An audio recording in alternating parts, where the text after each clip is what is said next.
Hey everybody, welcome to this video. इस video में हम बात करने वाले हैं the multiplication above base.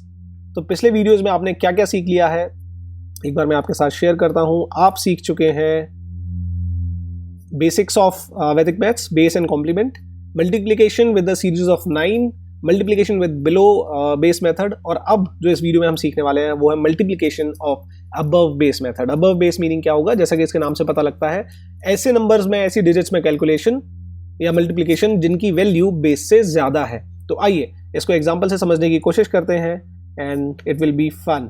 Yes, तो मैं एक छोटा सा एग्जांपल लेता हूं, उससे समझने में थोड़ी सी आसानी होगी। तो फॉर एग्जांपल 102 मल्टीप्लाइड बाय 105, अगर ये हमें कैलकुलेट करना है तो कैसे कैलकुलेट करेंगे। तो सबसे पहले जो बिलो बेस में भी हम करते थे, हम क्या करते थे, सबसे पहले इसका बेस पता लगाते थे। तो आप जैसा कि जानते हैं, आप बहुत स्मार्ट हैं, इसका आंसर क्या है, बेस का 100 है। Very nice, thank you so much for telling me. और इसका हमने कॉम्प्लीमेंट क्या निकाला, ये होगा 2 और ये होगा 5। अब आप ये कहेंगे लेकिन ये तो ज्यादा है, राइट? ऐसा ही तो है, 102 की वैल्यू क्या है, 100 से ज्यादा है, यानी इसका कॉम्प्लीमेंट क्या होगा, एक तरीके से क्या होगा, -2 होगा और -5 होगा, एक तरीके से, राइट? तो 102 का कॉम्प्लीमेंट क्या होगा, -2 होगा इसको 100 करने के लिए, और 105 का कॉम्प्लीमेंट क्या होगा, -5 होगा इसको 100 करने के लिए, राइट? यहां तक क्लियर है, यहां तक तो कोई चैलेंज है नहीं।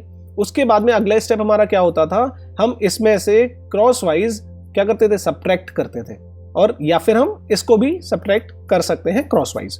तो कैसे हम करेंगे, 102 माइनस, और हमारी वैल्यू क्या है, -5। पहला स्टेप है हमारा, वैल्यू क्या आ जाएगी, माइनस और माइनस आपस में क्या हो जाते हैं, प्लस हो जाते हैं, तो इनकी वैल्यू क्या हो जाएगी, 107। या फिर अगर मैं करता हूं 105 माइनस -2, तो यहां पर भी क्या होगा, जब माइनस माइनस आपस में होते हैं तो प्लस हो जाते हैं, तो यहां पर भी वैल्यू क्या आएगी, 107। मैं ये आपको कॉन्सेप्ट को इस तरीके से ऐसे समझा रहा हूं कि आपको पता रहे कि वैल्यू हमने क्यों कैसी लिखी है। हालांकि इसको एक कुछ चीजें मैं आपके साथ शेयर करूंगा जिसमें आपको इन्हें भी याद नहीं रखना पड़ेगा, आपको सीधा सीधा मैं तरीका दूंगा, राइट? तो हमने क्या वैल्यू यहां पर लिखी, 107। सेकंड स्टेप हमारा क्या होता था, मल्टीप्लिकेशन ऑफ कॉम्प्लीमेंट्स, यानी 2 और 5 का मल्टीप्लिकेशन। तो -2 मल्टीप्लाइड बाई व्हाट, -5। अब फिर से बात बताइए आप, अगर 2 माइनस का मल्टीप्लिकेशन आपस में हो रहा हो तो वो क्या हो जाते हैं, वो प्लस हो जाते हैं, तो आंसर क्या आएगा, 10, राइट? और मैं यहां पर वैल्यू लिख दूंगा 10। अब आप मुझे बताइए बेस में कितने जीरो हैं, 100 है, यानी यहाँ कितनी डिजिट होनी चाहिए, 2 होनी चाहिए, राइट? तो इसका आंसर क्या हो गया, 10710। आइए सबसे पहले आंसर चेक करते हैं, उसके बाद में हम इसको समझेंगे। तो इसका आंसर है 102 multiplied by 105। Answer is 10710, right? यहां पर क्लियर है। अब इसको जो मैंने आपके साथ कॉन्सेप्ट शेयर किया कि कॉम्प्लीमेंट माइनस में है, फिर माइनस माइनस प्लस हो जाते हैं, थोड़ी देर के लिए इसे भूल जाइए, राइट? इसको थोड़ी देर के लिए भूल जाइए, और मैं आपके साथ में कुछ ऐसा तरीका शेयर कर रहा हूं, तरीका यही है लेकिन कुछ ऐसी चीजें शेयर कर रहा हूं जिससे आप इसको जरूरत नहीं है आपको याद रखने की। तो फॉर एग्जाम्पल एक सम लेते हैं, मान लीजिए 111 मल्टीप्लाइड बाई 103, ठीक है? अब मुझे इनका मल्टीप्लिकेशन करना है। तो सबसे पहले मैंने क्या पता लगाया, मैंने पता लगाया कि इसका बेस क्या है, बेस 100 है, ये मुझे पता लग गया। तो मैं कॉम्प्लीमेंट को सीधे 11 लिखूंगा, राइट?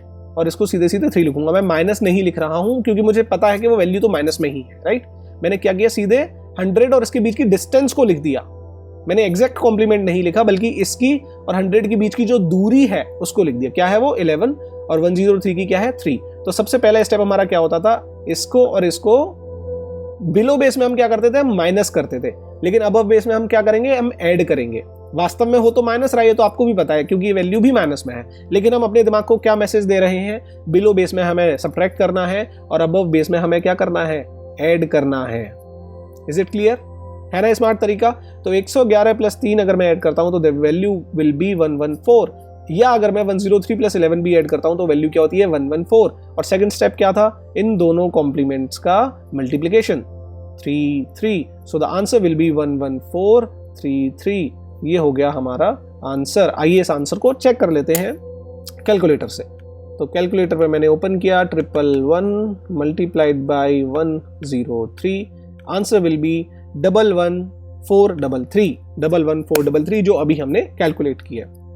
आई होप आपको ये समझ में आया होगा कि इसके पीछे का कॉन्सेप्ट क्या था।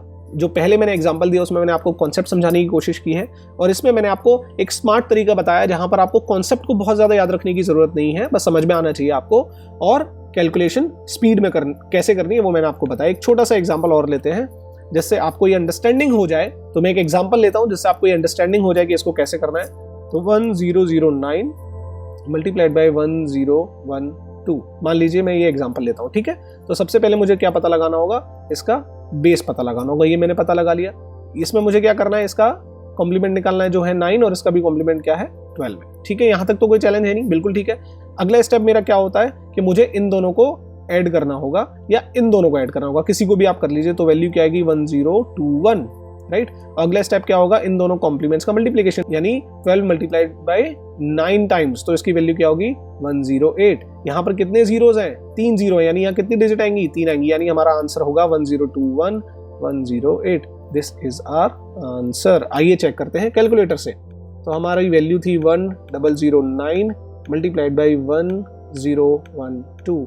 Answer will be 1021108, 1021108। यही हमारा आंसर आया है।